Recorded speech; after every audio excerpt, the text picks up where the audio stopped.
he talks about when you get a combination of the giddy up, the drive and the continual, want to improve and educating yourself and, I suppose work ethic in a nutshell, combined with something that you're innately good at. So I feel like my coaching's okay. I feel like I coach at a reasonably high level. That's something I'm passionate about. So, when you combine those two things, that's when you ultimately get success. So it's sort of something that's stuck in my mind. And again, it's not too dissimilar to the players, like when you combine talent with work ethic, that's when you see the great players.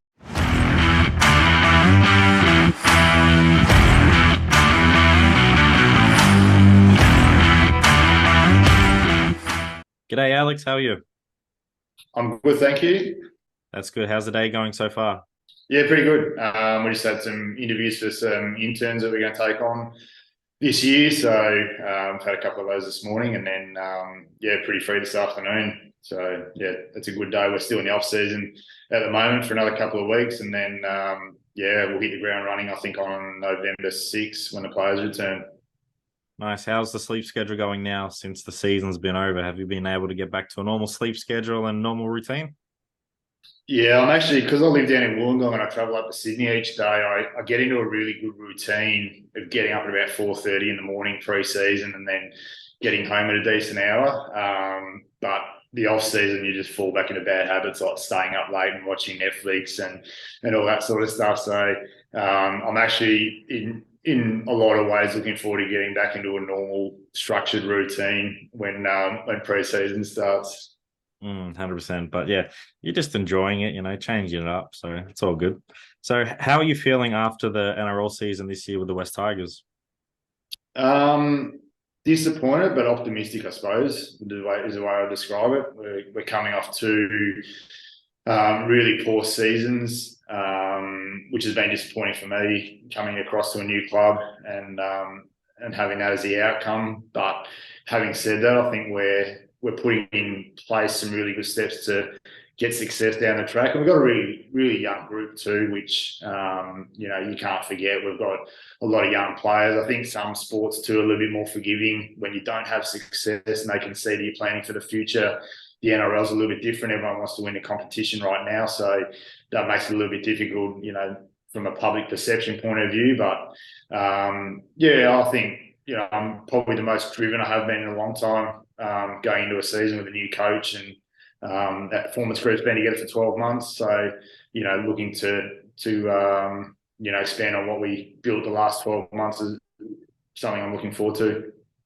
100%. I think the exciting thing with the NRL is you don't know who's going to be good next season either, because this season we saw a whole bunch of teams who were in the top eight not make the top eight. So, yeah, it's just really exciting times, and who knows what's going to happen for the West Tigers next year. You could just bounce straight back into the top eight. So I think that's really cool and exciting about the NRL. Yeah, definitely. I'm looking forward to it. Hopefully we can bounce back into the eight.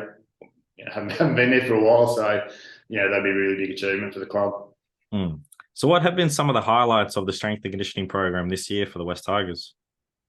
Oh, I suppose I touched on it just before, but bringing a new group of performance staff together, with different beliefs and philosophies and different values, and I think we, as a group, we collaborate really well. So, that's probably one of the positives. I don't think, I think our fitness and our strength and conditioning was a positive of this year. I don't think we didn't have too many soft tissue injuries, and I think we were reasonably fit, across the course of the season. So, that looking back, I suppose that was a positive.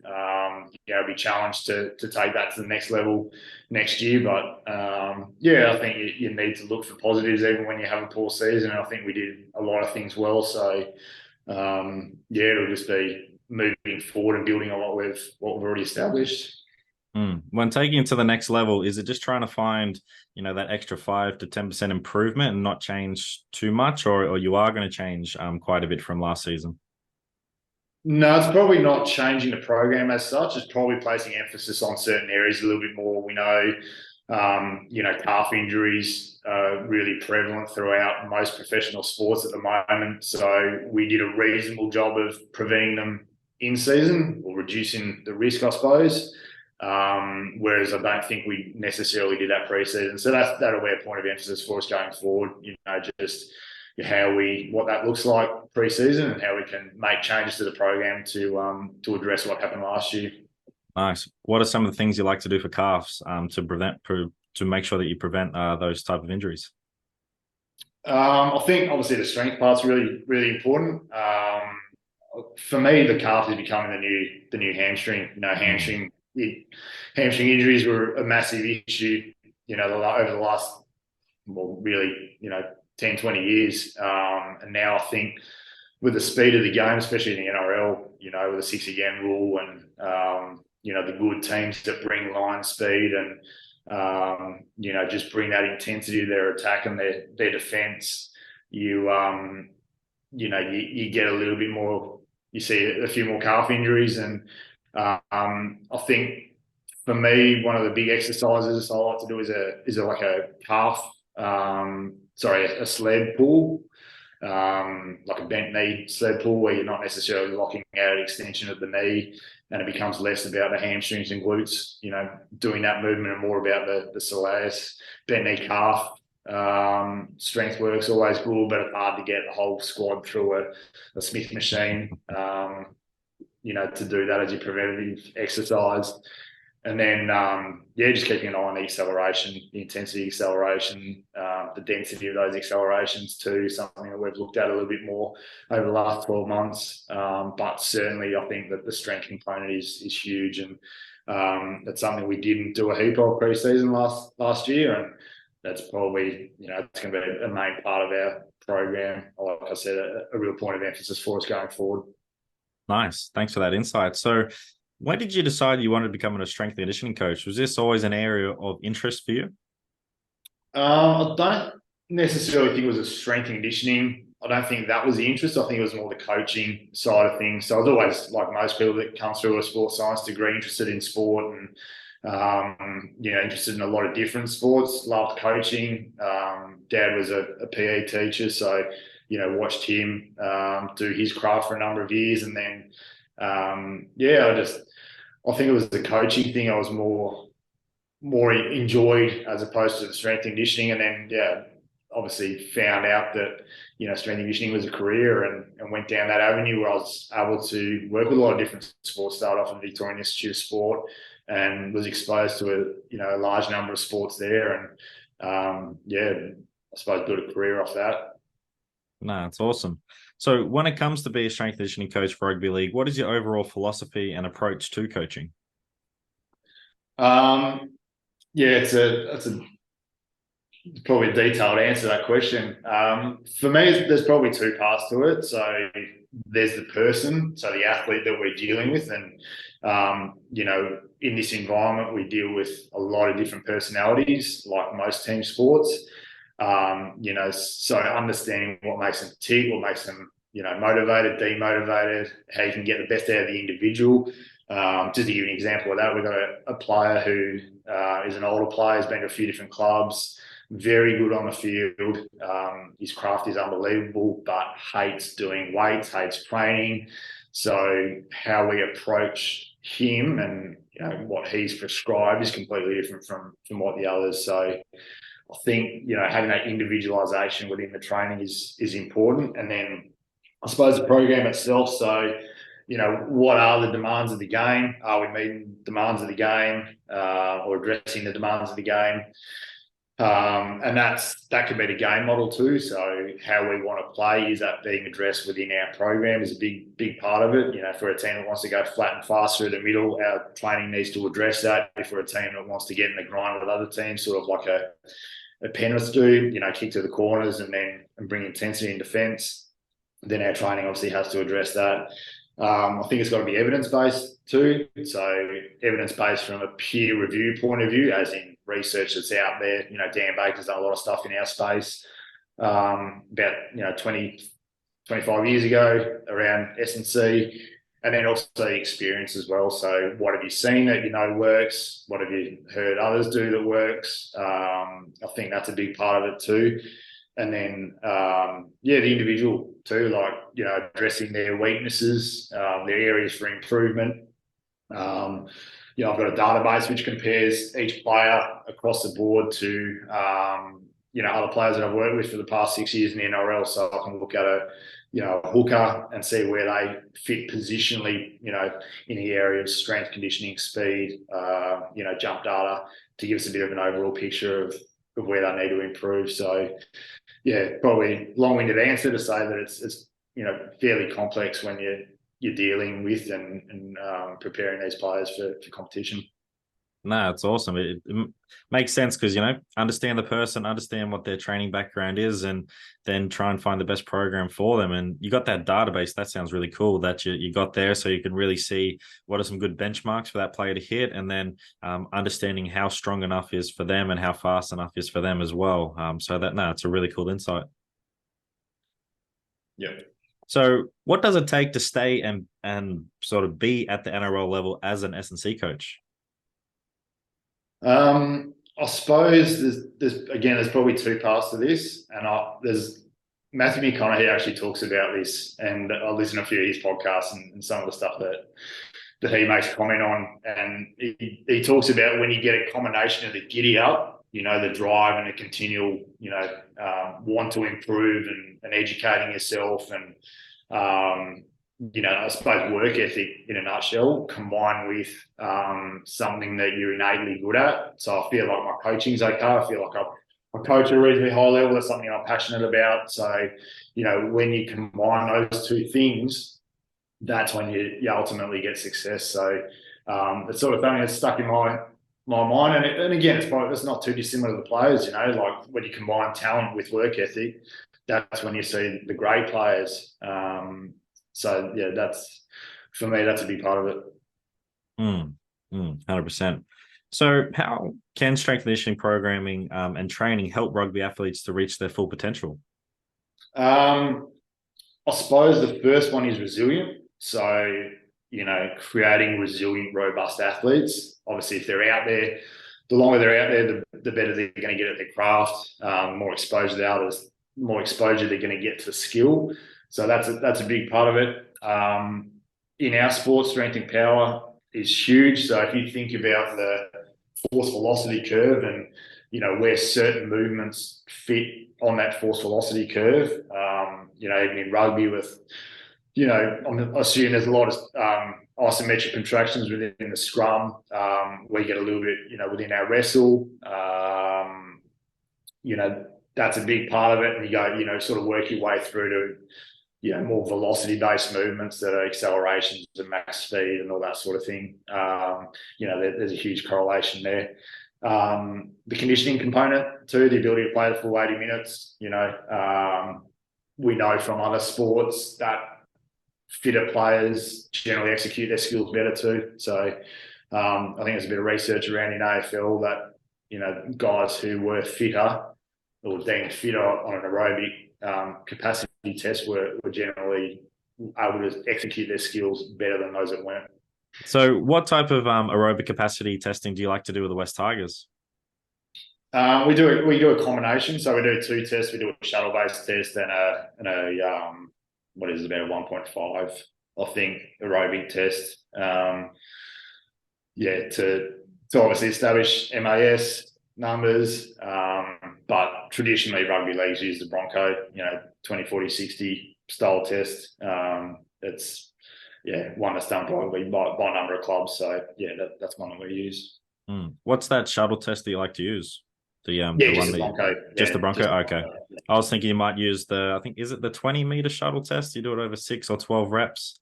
I've heard that in the past, and that's pretty damn hard to do itself. So I wouldn't see if any other coaches use that still, but that would be also another good test that you could use. No, I think sometimes you can go down the rabbit hole of what's the best test, and but at the end of the day, it's got to be those things valid and reliable, and we've got historical data from it too, so that makes it pretty important to be able to compare players, like I said, positionally where they fit, whether they come back and meet those standards that we've set before the off season too. What's some of the best times you've seen in those tests?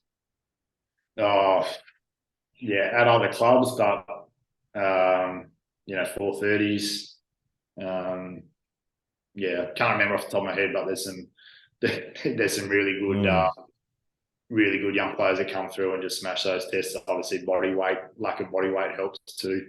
Yeah, 100%. I see some of the All Blacks when they do those tests getting around those times, and you're just like, geez, that's quick, and that is really fast doing that. Yeah, yeah. So, how do you, as the S&C coach, make sure athletes can transfer their strength, power, speed, and agility onto the field? Yeah, I think transference can be one of those things that's hard to measure at times. There's obviously things that we can measure, max velocity, acceleration. We can look at kick chase speed. So as a group, positionally, what speed are they kick chasing at? And then, game related metrics like tackle efficiency. And then, of course, there's the things that we can't. So, coaches' input becomes really important, what the coaches are seeing. So the more conversations you have with coaches, the better an understanding you get sometimes of, where certain players at. Sometimes they see stuff that you don't see or you don't pick up on the GPS metrics. More experienced players, how they're feeling as well. So, quite often the ones that are fully engaged in their program will tell you what they need in their program and what they need addressed. And then there's obviously things that you watch during the game. Do our middles get back on tackle 3 to take a carry? Is that an intent thing? Is it a fitness thing? But a lot of it is around conversations with players and coaches that to back up what the GPS data is telling you. Are you always encouraging athletes to take a bit more ownership of their training program, or do they need to wait a few years once they're into that system in the NRL to then start to decide and start to have those conversations with yourself? Yeah, a bit of both, to be honest. I think there's been a shift in probably the last 5 years where players want more ownership of their program, which is great, but some have got no idea what they're doing and need to earn the right to be able to have that sort of input. So, I guess it's a case by case. There's some smarter younger players that are really good. You can have some really good conversations with around what's in their program, and then there's some others that just need to be told what they need to do. Yeah, you got those different spectrums where the younger ones will probably understand it straight away, and then once you get sort of a more seasoned veteran athlete, that would probably be some of the hardest or more challenging conversations sometimes, because they've been playing the game for such a long time and they know their body. And as a coach, it could be quite hard to try and influence them, maybe just talk about it and give them suggestions. But imagine like a Cam Smith comes over to your club and you're trying to change his way of training when he's been playing and being healthy for so long. Yeah, that's right. We've got a couple of older players that have trained. One of them's built his whole career on work ethic, and he's at a point now where he probably just needs to reduce his volume. So that's a difficult conversation to say to a guy who as experienced as him. You built your whole career doing this. This is what's got you to the elite level. But now, your knees and your back and some other parts of your body aren't dealing with that training load. So we need to address it, your training, and we potentially need to, modify that in a certain way that allows you to progress your career, into the future. And it's just probably just telling your athlete just to sort of trust your judgment as well, and just be like, hey, we're just going to reduce your volume and see how you feel over these next 2 to 3 weeks, and they'll probably come back to you saying, wow, I actually feel pretty good not having to work as hard, but I'm still working hard, but I don't have to do all this extra volume. Yeah, that's a huge part of it, trust, isn't it? Like getting athletes to buy into what you need them to do. And that's probably the most significant point in that discussion. So what have been some recent changes to your programming coaching over the last 1 to 2 years? I wouldn't say it's changed significantly. I think the way that we present data when we're coaching, sorry, not present data, but present everything really, programs, information to the players have changed. That's probably been the biggest change. I think, attention span of some of the players and just society in general really has changed, and we need to progress with the times. And where I may have stood in front of the group for 5 minutes explaining what's in the program and going through in a little bit more detail, it's these are the basics of the program. These exercises, these are the ones that have changed. That's want to maintain their attention and their focus for a short period of time, especially when they're ready to do a strength session or a conditioning session. That's been the biggest change in my coaching, I think.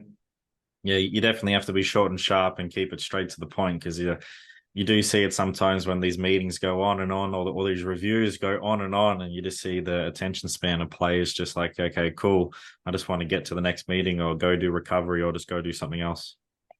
Yeah, that's right. Yeah, it's you've only got a small window to get your information across, especially when you got 30 alpha males standing in the gym waiting to rip into their weights.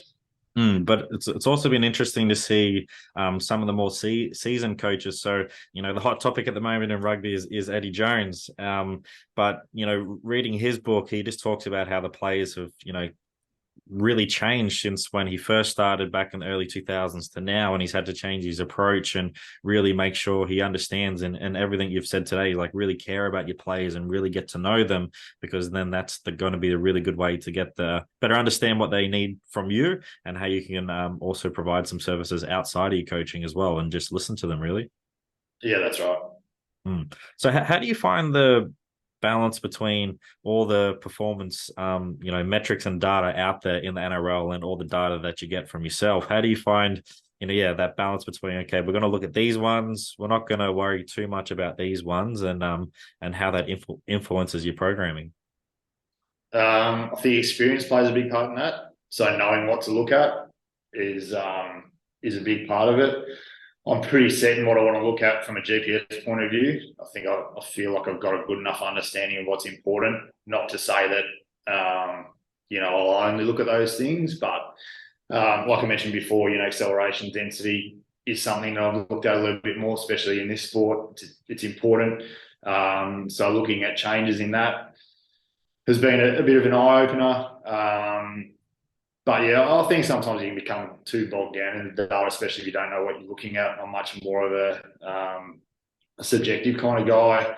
I'd rather, use my coach's eye, for want of a better term, and combine that with the data that I'm seeing. Because sometimes you can look at the data, the GPS data, and it tells you that it's been an easier session than what the players are telling you. And then there's other times where you look at a session and you go, shit, that was hard. The players absolutely cooked, but won't give you much from a GPS point of view. Yeah, 100%. You just got to make sure that you keep your coaching eye out there and seeing how the players respond from that training. Hi, everyone. We just want to take a quick break from this episode. We hope you're enjoying this episode so far and all the content we have produced. We appreciate all the support from our listeners and followers so far. Remember to like, subscribe, and share Elite Rugby SandC on all social media platforms to all your family and friends. Thanks again for all your support, and now back to the episode.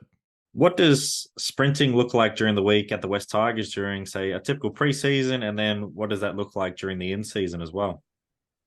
Yeah, preseason's easy because you can control most of the variables around, exposures, how much exposure, number of exposures, distance over certain metrics. When you've got the whole group there, and it's just easier. It's nice. You can periodize your whole program. You can modify your program. So it's a lot easier preseason. Preseason. In season a little bit harder. Obviously you're playing and you sort of know what you're going to get out of games, but certain games will throw up some different kind of variables that you may not have expected. So I think it's just having preseason. Obviously need a appropriately periodized program to allow you to get to where you want to get to safely. So you probably got about 5 or 6 weeks to get them up to max speed safely before Christmas. And then you probably need to progress slowly post that Christmas period as well. So it's getting them to a point where you're able to expose them to obviously max speeds, but then getting the volume as well in an appropriate manner. And then in season it's just around playing as best you can and being flexible and being adaptable to what the game throws up and what your training throws up during the week.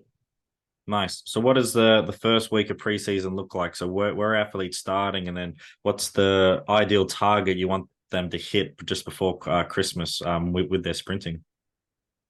Yeah, I think you start with really basic mechanical drills to teach them, how to run. Some of these kids have come into our program at, 18, 17, 18 years old and really don't know how to run efficiently. So that's a big part of it, just understanding the basics. And then, like I said before, you really need to keep in mind what the goal is. And the goal is to create better footballers or, you know, allow them to express that within a game. So you can have someone that can run over 10 meters a second and look really good and really smooth, but if they can't catch pass at speed, run an arc, run, fend, change hands, then it's not worth a pinch of shit. So you have to go into it knowing what you want to get, as the final outcome. So we start really basic, and then we'll start to filter in some of that more football specific speed towards back end of pre-season,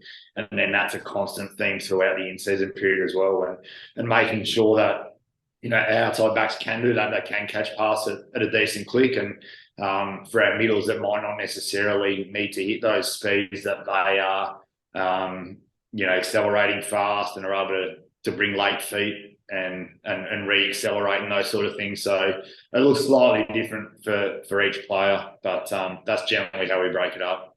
Nice. How does that sort of look like at training with you as the S&C coach, and then you got the football coaches as well, working on those skills as well? They might come to you and say, hey, we need to work on, top speed and be able to catch and pass. Is that more of your area, or is it more of them? And sort of how do you get that sort of balance between the two, that one's not going in your lane and you're not going in their lane?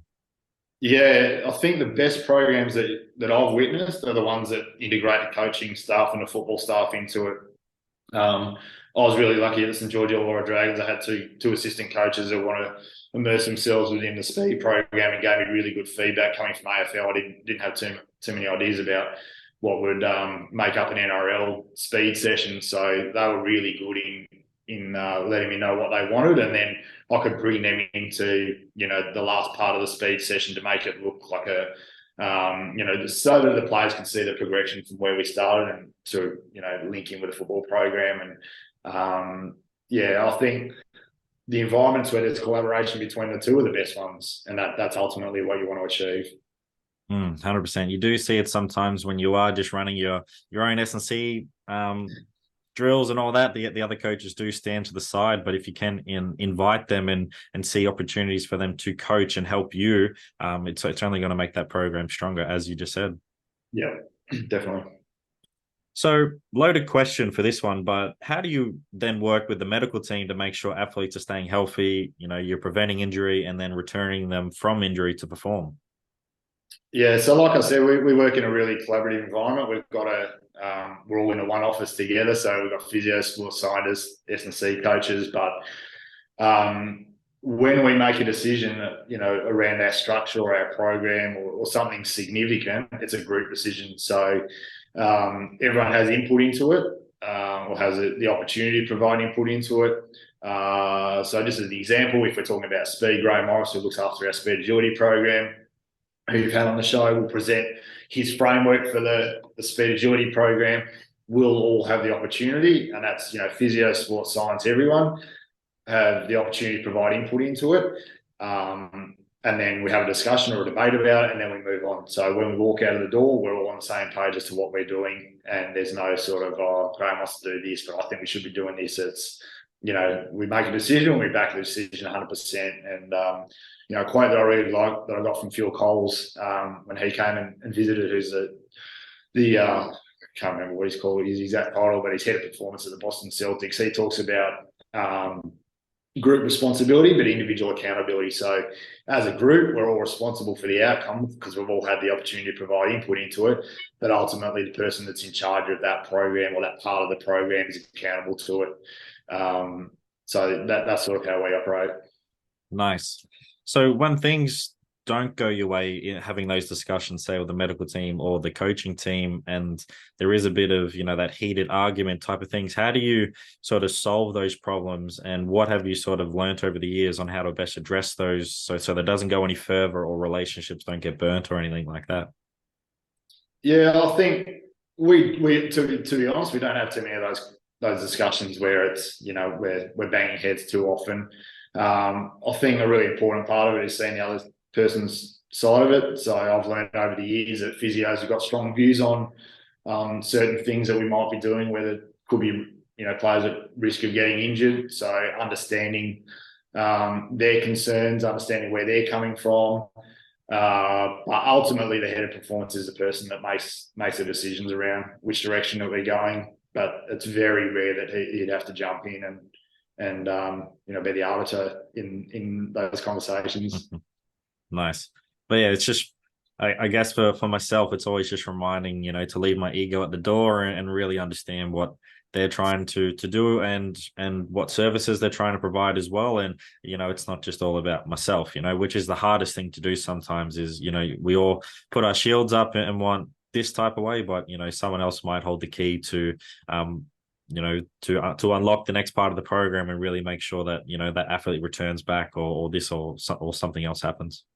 And that's right. And when you get strong personalities in the room, which, everyone's driven, everyone wants to achieve the desired outcome for the players, there's naturally going to be conflict. So it's how you work through that to get the best outcome for the player. Like you said, can you leave your ego at the door and have good, robust discussions where when you walk out of the room, you're all on the same page, and that's reflected in how you present to the play group. 100%. What do you think is often neglected and forgotten about in rugby league strength conditioning programs? I'll probably mention a little bit before, but the calf stuff is a big one for me.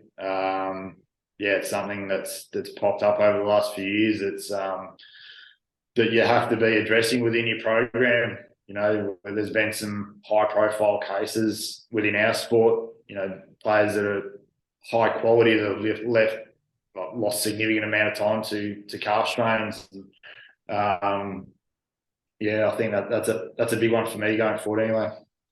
Yeah, and if you've never had a calf strain, it sucks. It really does suck. Every step you take reminds you that you've just hurt your calf. So if you can find ways to address that in your program and make sure athletes don't, strain or tear their calf, then definitely do. A big one for me has just been skipping, just adding in some skipping at the start of the programs after athletes do their warm-up. It is a great way for people, if you don't know where to start, to do the sled marches, as Alex said, and all the Soleil stuff. But if you don't know where to start, just start off with just some skipping. Just something like that can make a big difference.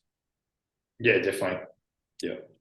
So when you do get some spare time during the week, what do you like to get up to besides, just watching Netflix on the couch?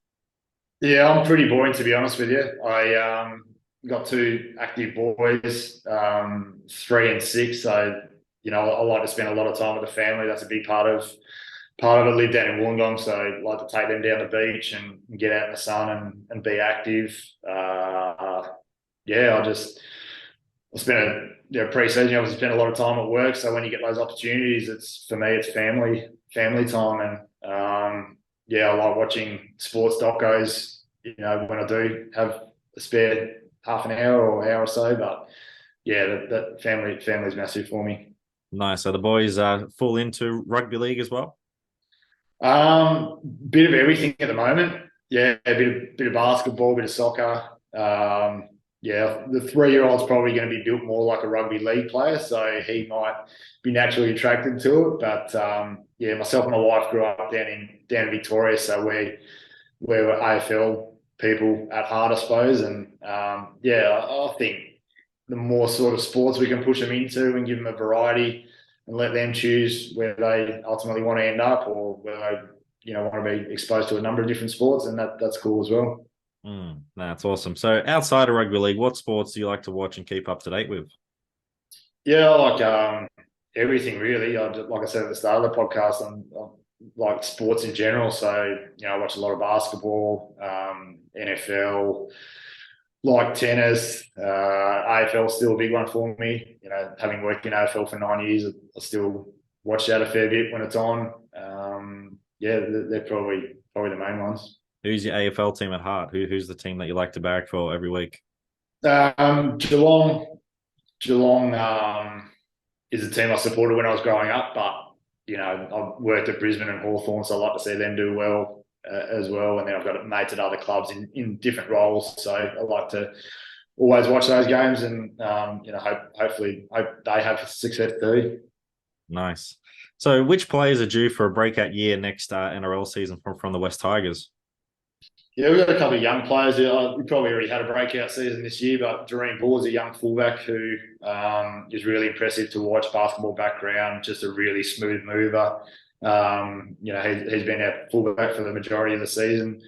Last season, a young middle as well, Cronulla Pole. I think he's going to his third pre-season, so he's had a good taste of what the NRL is all about. So I think he'll go to the next level, and then work with a kid called Jaden Sullivan. He's probably not a kid now, but when I was at the Dragons, he's come through, and he's a young halfback. I think a change of environment will be really good for him. So I'm really looking forward to working with him, and I think he can be significant in our program, in our team going forward.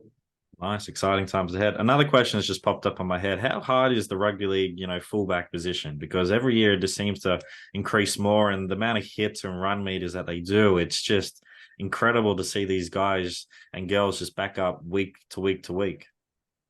Yeah, it's we had a look at the GPS report. So it's a GPS report that comes out for the whole competition, and it's broken down into individual positions, and the high velocity running, sort of that top end running, has just gone exponentially over the last really since the 6 again rule, which was 2020.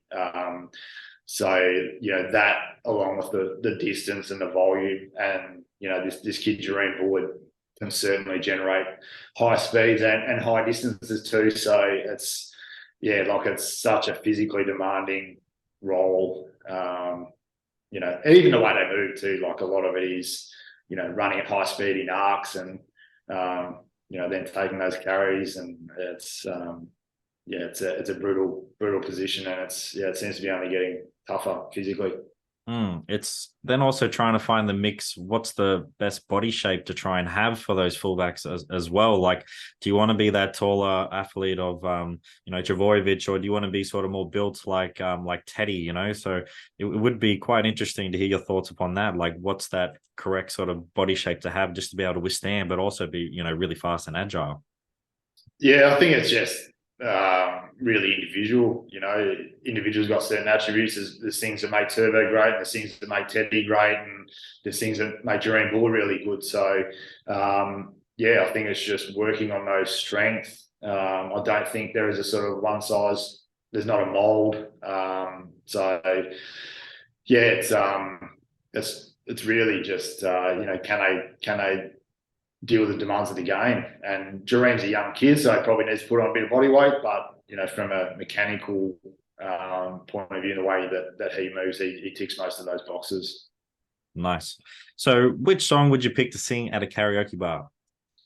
It's a tough one because I'm not much of a singer, but I do like my country music at the moment. So maybe a Luke Combs song. I'd have a crack at that, but I'd have to have a few beers under my belt before I'd put a microphone in my hand. True, but we could always just put a camera in the car and see the songs that you are singing from here to Wollongong and back. Yeah, I don't think anyone would tune you for that. So what is a common misconception you hear in rugby league that is just wrong? I don't think there's too many. Maybe that it's not so much of an aerobic sport. I think some people still see it as a speed power sport, and don't really give the aerobic, the aerobic capacity or the aerobic attributes much thought. But the way the game's going at the moment, it's becoming a little bit more like sevens. It's just you have to have a really good aerobic capacity to deal with the demands of it. 6 again rule has dictated that players need to be aerobically, they need to be fitter. Even look at body shapes of players that are, within our squad. You look at someone like David Clemmer, who's, what his body shape was 10, 18 years ago compared to what it is now, significantly different, and that's purely just so that he can meet the demands of the game. An interesting thing that I was listening to a podcast this week on rugby was, with all these law changes and stuff like that, do you think they also consider the health and welfare of players with, having this 6 again rule? There's more ball in play, which means more time in play as well. That's ticking over. Do you think we're going to see more of a trend that way, or do they just need to sort of consider, okay, with these new rules, we are seeing a bit of a spike in these certain injuries. How do we sort of make sure we got a good balance between that and still giving a good spectacle to the audience out there as well? Yeah, and the short answer is no. I don't think they give it enough consideration. I think it becomes so much about what the spectacle is and how that appears on TV and all those sorts of things. And it's just up to us to adapt to, what rules they're putting in place. And I think that's indicative of a lot of sports. So, AFL seem to change their rules every year. And as a result, you adapt and, players are very good at adapting, I suppose. That becomes a big part of it too. They're, the human body's built to constantly adapt. And I don't necessarily think it's a bad thing. It's on us to get it right and make sure that we're addressing whatever rule changes come into play. Yeah, it was just really interesting when I heard. I was like, yeah, because with rugby, the different changes in the scrum laws and stuff like that, and just how the ball is in play a lot more than it used to be. And, that just means more big hits, more opportunities for a player to get injured. So it's probably something that I've never thought about is, when you do make those rule changes, are you also taking in consideration player welfare as well out in the field? Yeah, I think with the concussion stuff that comes into it. That's a big part of it, and the NRL seem to be making really proactive steps in those areas and to try and reduce the risk of concussion. So, that is part of it, but there's probably other areas that they need to be more cognizant of too. 100%. Top 3 movies of all time in your eyes? Number one movie is Heat with Robert De Niro and Al Pacino. That's one I've watched 1,000 times before. Casino is another one, so similar sort of theme. And then Gladiator. I like Gladiator, so they're probably my big 3. I think it's definitely been a long time since I've seen Gladiator, so definitely have to put that on the TV as well to get real inspiration if I'm ever feeling a bit down. That's it. So what has been a big game-changing moment in your coaching career that stands out? Going over to China, I spent 6 months over in China working with their track and field team. It was like nothing I've ever experienced in my coaching journey. I'd recommend any young coaches, if you get the opportunity to go overseas and work in a different environment with different people, different athletes who think and do completely different things to what you would. It's huge. I went over there and had a few translators, so that obviously changed the way that I coached and the way that I communicated with the athletes, seeing different ways that they periodise or lack of periodisation, and they still get the desired outcomes. They're still world forcing in most Olympic sports, and just to go over there and work with different coaches. Yeah, there's coaches that come from overseas, different countries with different philosophies and different beliefs, and the opportunity to do that was massive for me. It's something I'll never forget, and there's still parts of what I learned over there that I apply to my coaching today, and can't speak more highly of getting into a different environment that's completely outside your comfort zone and dealing with all the shit that you need to deal with overseas. It's just a big part of been a big part of my development.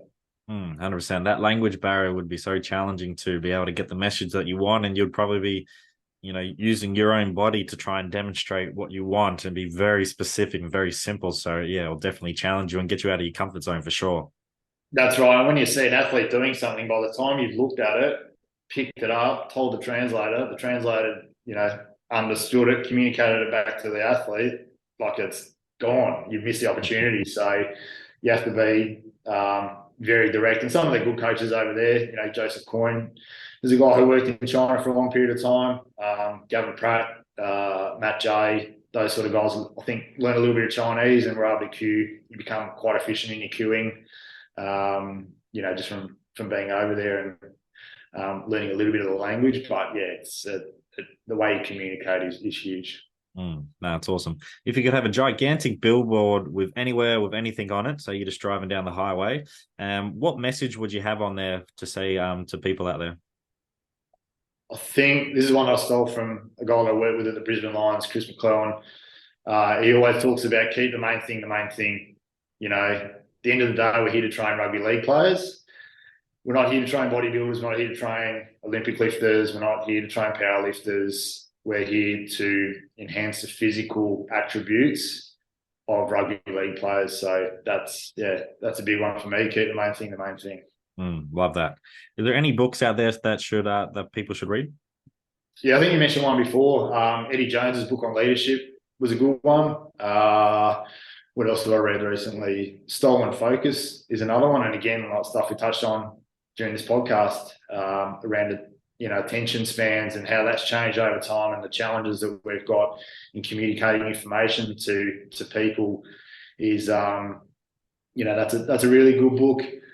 What else? I've read one recently on negotiating, which is, again, there's some really good points that came out of that book for me. And what else have I read? Was that negotiating one, Never Split the Difference? That's the one, yeah. Yeah, it's a great book. I really like that book.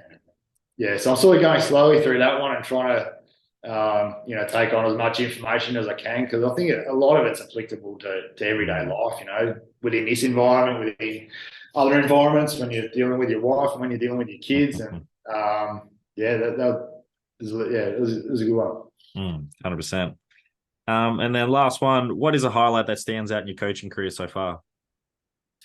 I think anytime your athletes have success, so whether that be individual athletes or team sport athletes, for me, my second year being involved in the premiership of Hawthorn was a big highlight. And,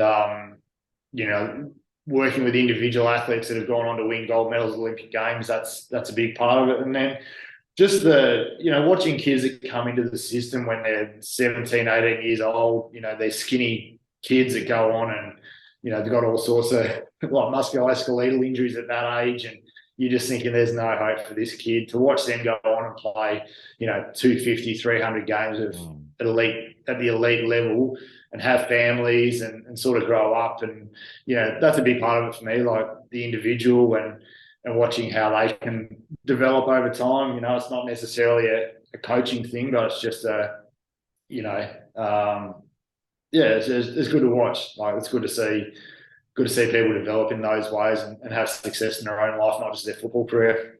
And it's good that sport has been able to help them have those opportunities and allow them to, see the world, grow up and have just all these opportunities available to them. That's right. Yeah. So who should be my next guest on the podcast? Is there any coaches or athletes that come to mind that should come on for a chat? A couple of guys that worked in rugby spring to mind. So Aaron Scully, who I worked with last year at the West Tigers and out at the Newcastle Knights. He's worked at the Waratahs, worked at a few different individual sports. He's really good, really switched on, especially around the speed side of it. He's a deep thinker in how S&C principles applied to our environment. And then Brenton Parsons is probably another one who's been a mentor for me when I was a young coach coming into the AFL system and the Olympic sports. He really helped me in my career. He's played professional rugby. He's now working in the NRL as well. Spent a number of years in AFL, worked over in China. He's really impressive coach and just sees things for what they are and is able to really apply his knowledge really well. And might be a good time to talk to him now. He spent 12 months in the NRL, having come across from China. So, those two are probably two that spring to mind. Awesome. Thanks for that. So where can listeners find you on social media if they want to ever reach out or just keep up to date? Yeah, I've got a business called Dual Performance. That's on Instagram, just as Dual Performance. LinkedIn's really good. They're probably the two that I use the most. And I'll try and put up a few more videos on Twitter. It's just Clarke, AC, I think, on Twitter. So, yeah, I'm not a huge social media user.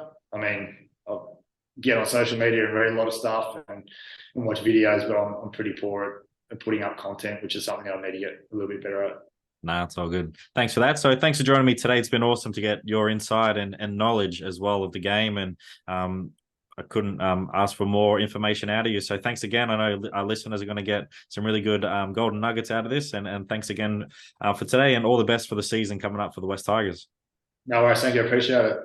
Thanks for tuning into another episode of Elite Rugby S&C podcast. Remember to like, subscribe, and rate Elite Rugby S&C on Spotify and YouTube, and make sure you follow us on Instagram. Sign up to become a beast via the link in the description or via Instagram page.